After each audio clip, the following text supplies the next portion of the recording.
ওং গঙ্গনপতয়ে নমঃ। ওং নমঃ শিবায়, হর হর মহাদেব। নমস্কার বন্ধু, অ্যাস্ট্রোলজি 24x7 ইউটিউব চ্যানেলে আপনাকে আরও একবার স্বাগত। আমি আপনাদের বন্ধু শ্যামল। বন্ধুর সঙ্গে থাকুন, ভালো থাকুন। আমার তরফ থেকে প্রাণ ভরা ভালোবাসা আপনাদের সকলের জন্য রইল। শুরু করব 26 সালের জানুয়ারি মাস, বছরের প্রথম মাস বৃশ্চিক রাশির বন্ধুদের কেমন যেতে পারে সে সম্পর্কে বিস্তারিত আলোচনা। লাইক শেয়ার কমেন্ট অবশ্যই করবেন, আর আপনাদের এই চ্যানেলের সমস্ত ভিডিও আপডেটগুলো পেতে অবশ্যই চ্যানেলটি সাবস্ক্রাইব করে রাখবেন। জানুয়ারি মাসের প্রথমেই যেটা দেখা যাচ্ছে, আপনাদের অর্থ, পরিবার, শিক্ষা এবং মানসিক রূপান্তরের ক্ষেত্রগুলো প্রভাবিত হতে যাচ্ছে। মাসের দ্বিতীয়ার্ধে 13 থেকে 17 তারিখে 17ই জানুয়ারির মধ্যে গ্রহদের বড় স্থানান্তর হতে যাচ্ছে এবং জীবনের গতি প্রকৃতি হঠাৎ করে বদলে যেতে পারে আপনাদের, সেটা দেখা যাচ্ছে। স্বাস্থ্যের ক্ষেত্রে আপনাদের যাদের বয়স একটু বেশি তাদেরকে বলবো, আপনাদের ইউরিনাল কোনো প্রবলেম, হরমোনজনিত কোনো প্রবলেম যদি থাকে তাহলে ডাক্তারের সান্নিধ্য গ্রহণ করে নিন। চেপে থাকবেন না, রোগকে নিয়ন্ত্রণ করতে হবে। শনিদেব সেটা বলছে, বৃহস্পতিদেব বলছে যোগ দেব, আর শনিদেব বলছে নিয়ন্ত্রণ করুন। 16 তারিখের পরে আপনার স্নায়ু, কাঁধ এবং হাতের কোনো সমস্যা আসতে পারে। এই জায়গাটা আপনাদের খেয়াল রাখতে হবে, স্বাস্থ্যের ব্যাপারটা যেটা দেখতে পাচ্ছি। প্রাইমারি শিক্ষার ক্ষেত্রে যেটা দেখা যাচ্ছে, আপনার দ্বিতীয় এবং তৃতীয় ভাব তো সক্রিয় হয়ে যাবে এবং স্মৃতিশক্তির ক্ষেত্রে এবং লেখাপড়ার ক্ষেত্রে মোটের উপরে ভালো, চতুর্থ ভাব মোটের উপরে সাফল্য দেবে আপনাদের। শিক্ষকদের এবং পরিবারের সদস্যদের সাহায্য নেওয়ার চেষ্টা করুন আপনি, তাহলে আপনাদের প্রাইমারি শিক্ষাটা অত্যন্ত ভালো হবে। মাসের প্রথম 15 দিন বেশ অনুকূল দেখতে পাচ্ছি, সাফল্য সর্বদিকে পাবেন আপনি। উচ্চশিক্ষার ক্ষেত্রটায় গবেষণায় যারা করছেন, মেডিকেল রিসার্চ করছেন, সাইকোলজি, অকাল সায়েন্স, ডেটা সায়েন্স নিয়ে যারা কাজকর্ম করছেন, পড়াশোনা করছেন, বিদেশে পড়াশোনা করার চেষ্টা করছিলেন, বিলম্ব হচ্ছিল, তাদের ক্ষেত্রে কিন্তু সুযোগ সুবিধা বৃদ্ধি পেতে যাচ্ছে। এই মাসটাতে সাফল্যের জয়গান গাইতে যাচ্ছেন আপনি। আর্থিক দিক থেকে দেখতে পাচ্ছি, যেটা একাধিক গ্রহের যে সমাহার, তাতে আয় বাড়বে আপনাদের। মঙ্গল কিছুটা অসহায় বার্তা দিচ্ছে, কথাবার্তা সংযম রাখবেন, নাহলে অর্থক্ষতি হতে পারে। বৃহস্পতিদেব বলছে ধীরে ধীরে আপনাদের সঞ্চয় বাড়িয়ে দেবে, তবে পারিবারিক প্রয়োজনের জন্য কিছু খরচ খরচা আপনার বাড়ার সম্ভাবনা দেখা দিতে পারে। এই মাসটাতে দেখা যাচ্ছে ঋণের যদি সমস্যায় ভুক্তভোগী থাকেন, ঋণটাকে নিয়ন্ত্রণে আনার জন্য চেষ্টা করতে হবে। শনিদেব সেটাই বলছে, পুরানো ঋণ শোধের সুযোগ এই মাসটায় আপনি পেতে যাচ্ছেন।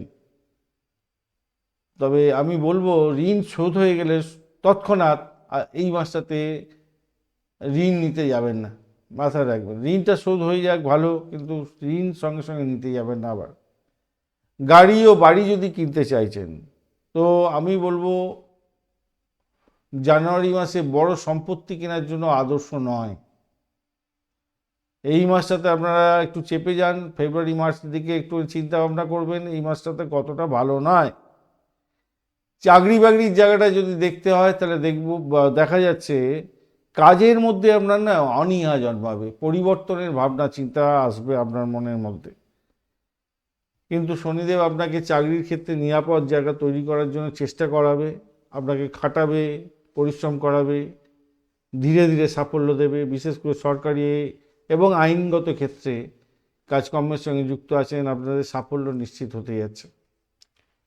ব্যবসা বাণিজ্যের জায়গাটা যেটা দেখা যাচ্ছে, সেলস মার্কেটিংয়ে যারা কাজকর্ম করেন, ট্রেডিং, অনলাইন ব্যবসা বাণিজ্য করছেন, আপনাদের ক্ষেত্রে প্রভূত উন্নতির যোগ থাকছে। আর অন্যান্য ব্যবসাগুলো চলবে, কিন্তু 16ই জানুয়ারির পরে নতুন উদ্যোগ আপনার বাড়ান, সাহস বাড়বে আপনার, এবং আপনার ক্ষেত্রে ভালো ফল পাওয়ার সম্ভাবনা অনেকটা বেশি হতে যাচ্ছে। কিন্তু পার্টনারশিপের মধ্যে স্বচ্ছতার দরকার আছে। যা কিছু ডিসিশন নেবেন পার্টনারদের সঙ্গে আলাপ আলোচনা করে নিন, আর যে হিসাব নিকাশ করছেন সেই হিসাব নিকাশটাকে স্বচ্ছ রাখার চেষ্টা করবেন, নাহলে কিছুটা বিপদের মধ্যে পড়তে পারেন ব্যবসা বাণিজ্যের ক্ষেত্রে। প্রেম সংক্রান্ত ক্ষেত্রে যা দেখা যাচ্ছে, আপনাদের হঠাৎ প্রেম হতে পারে, যারা প্রেম করতে চাইছিলেন গোপন প্রেম সম্পর্ক জড়িয়ে পড়তে পারেন। তবে এই মাসেতে যারা প্রেম করছেন তাদের আকর্ষণ ক্ষমতা এবং স্থায়িত্ব কিছুটা কমতি আছে, তাই সেই দিকটা একটু সাবধানতার দরকার আছে। ভুল সিদ্ধান্ত নিয়ে ভুল পথে চালিত হয়ে গেলেন, সেটা যেন না হয়, সেদিকটা আপনাকে খেয়াল রাখতে হবে এই প্রেমের ব্যাপারে। দাম্পত্য জীবনের ক্ষেত্রে আবেগটা প্রবল হবে এই মাসটাতে।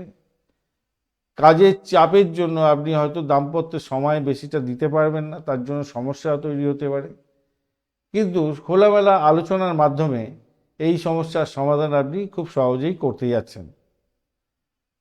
পরিবারের ক্ষেত্রে আমি বলবো, কোনো সমস্যাই যদি তৈরি হয়ে থাকে পরিবারের সদস্যদের সঙ্গে, তাহলে তাদের সঙ্গে আলাপ আলোচনা করুন, সমস্যার সমাধান করতে পারবেন। আপনার দায়িত্ব বাড়তে চলেছে এই পরিবারের ক্ষেত্রে। কথার জোরে ভুল বোঝাবুঝি হওয়ার সম্ভাবনা আছে। আপনি ডমিনেটিং পাওয়ার নিয়ে যদি কথা বলেন, কটু কথা বলেন, তাহলে পরিবারের সদস্যদের সঙ্গে আপনার বড় ধরনের রঞ্জটাপটি লাগতে পারে এই মাসটাতে। এই বাক্যকে আপনার বাক্যের মধ্যে সংযম আনতে হবে, কথার মধ্যে সংযম আনতে হবে, তাহলে পরিবারের মধ্যে আপনার শান্তি শৃঙ্খলা বজায় থাকবে। ভ্রমণের জায়গাটায় দেখা যাচ্ছে ছোটোখাটো ভ্রমণ ঠিকঠাক আছে, কাজের জন্য বা ব্যবসায়িক ভ্রমণ সফলতার দিকে যাবে। তবে 16 থেকে 20 তারিখ এই সময়কালে কিন্তু ভ্রমণ আপনাদের ক্ষেত্রে খুব একটা ভালো হবে না, এটা মাথায় রেখে চলবেন, এই সময়টা বাদ দেবেন। 16 থেকে 20 তারিখ আপনাদের কাঁধে হাতে চোট লাগার একটা ব্যাপার হতে পারে, তাই গাড়ি সাবধানে চালাবেন, হঠকারী সিদ্ধান্ত নিতে যাবেন না। সন্তানের জায়গাটা যদি দেখা যায়, সন্তানের লেখাপড়া নিয়ে দুশ্চিন্তা কিছুটা থাকবে আপনার। মাসের শেষে সন্তানের সাফল্য আছে, তাই অতটা টেনশন করতে যাবেন না। সন্তান হয়তো একটু জেদি হবে, পড়াশোনার দিকে মন লাগাতে চাইবে না, কিন্তু অত টেনশন করার কোনো দরকার নেই। সেকেন্ড হাফটা ভালো আছে, সন্তানের পড়াশোনা ভালোর দিকে যাবে। এই মাসেতে আপনার যারা শত্রু ছিল তারা কিন্তু পরাজিত হতে যাচ্ছে। মামলা মোকদ্দমা যদি থাকে আপনার, তাহলে ধীরে ধীরে এই মাসেতে প্রোগ্রেসিভ জায়গা তৈরি হতে যাচ্ছে, ইভেন সাফল্য প্রাপ্তির সুযোগ থাকছে, জয়ী হতে যাচ্ছেন। চাকরি প্রার্থী যারা বন্ধু আছেন, চাকরির ইন্টারভিউ থাকলে তারা কিন্তু সাফল্য পেতে যাচ্ছেন। লটারিতে যারা ইনভেস্ট করেন, লটারি প্রাপ্তির জন্য যারা চেষ্টা করেন, তাদের ক্ষেত্রে বলবো এই মাসের 18 থেকে 24 তারিখ এই সময়কালটা আপনাদের ক্ষেত্রে শুভ হতে যাচ্ছে। 18 থেকে 24। আর যারা শেয়ার মার্কেট, ফরেক্স, কমোডিটিতে অর্থ লাগান, স্পেকুলেশন করেন, খুব বেশি শক্তিশালী জায়গা তৈরি হয়ে আছে। শুক্র আপনাকে হেল্প করবে, বুধও হেল্প করবে, ট্রেডিং স্কিলটা ভালো করবে।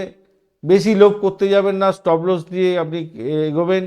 আপনার এই মাসটাতে অর্থ আসবে, ভালোই হবে বলে মনে করছি, মোটের উপরে ভালো ফল পাবেন।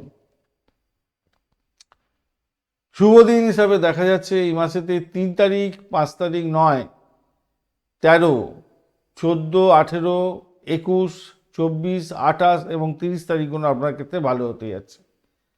আর অশুভ দিন হিসাবে আপনি ধরতে পারেন, সেটা হচ্ছে 1 তারিখ, 7 তারিখ, 8 তারিখ, 16, 17, 20 এবং 26 তারিখ। এই সময়গুলো, এই দিনগুলো অত্যন্ত বাজে আছে আপনাদের ক্ষেত্রে। আপনারা অবশ্যই হনুমানজির পূজা অর্চনা করবেন এবং হনুমান চালিসা পাঠ করবেন। বৃহস্পতিবার অবশ্যই হলুদ টিপ অবশ্যই পরবেন, হলুদ রঙের বস্ত্র পরবেন। শনিবার দিন কালো তিল দান করতে পারেন, প্রবাহমান নদীতে আপনি 1 মুঠো তিল ভাসাতে পারেন।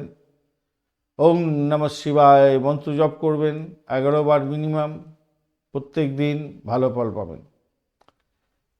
এই মাসে বিশাখা নক্ষত্রের বন্ধুদের ক্ষেত্রে লক্ষ্য পূরণের ক্ষেত্রে অগ্রগতি দেখা দিতে যাচ্ছে। প্রেম এবং কেরিয়ারের ক্ষেত্রে কিছুটা টানাপোড়েন হয়তো আসতে পারে। অনুরাধা নক্ষত্রের বন্ধুদের ক্ষেত্রে বন্ধুত্ব তৈরি হবে, নেটওয়ার্কিংটা বেশ ভালো হতে যাচ্ছে, তার মাধ্যমে লাভ পেতে যাচ্ছেন। চাকরি এবং ব্যবসা উভয় ক্ষেত্রে উন্নতির যোগ আপনারা দেখতে পাবেন। জ্যেষ্ঠা নক্ষত্রের বন্ধুদের ক্ষেত্রে নেতৃত্ব দেওয়ার ক্ষমতা আপনার বৃদ্ধি পেতে যাচ্ছে এবং কর্তৃত্ব বৃদ্ধি পাবে। অহংকার বোধকে এড়িয়ে চললে আপনাদের ক্ষেত্রে ভালো হবে। ধন্যবাদ বন্ধু, ভিডিওটি দেখার জন্য। লাইক, শেয়ার, কমেন্ট অবশ্যই করবেন। এই ধরনের ভিডিও পেতে অবশ্যই চ্যানেলটি সাবস্ক্রাইব করে রাখবেন। বন্ধু, সঙ্গে থাকুন, ভালো থাকুন।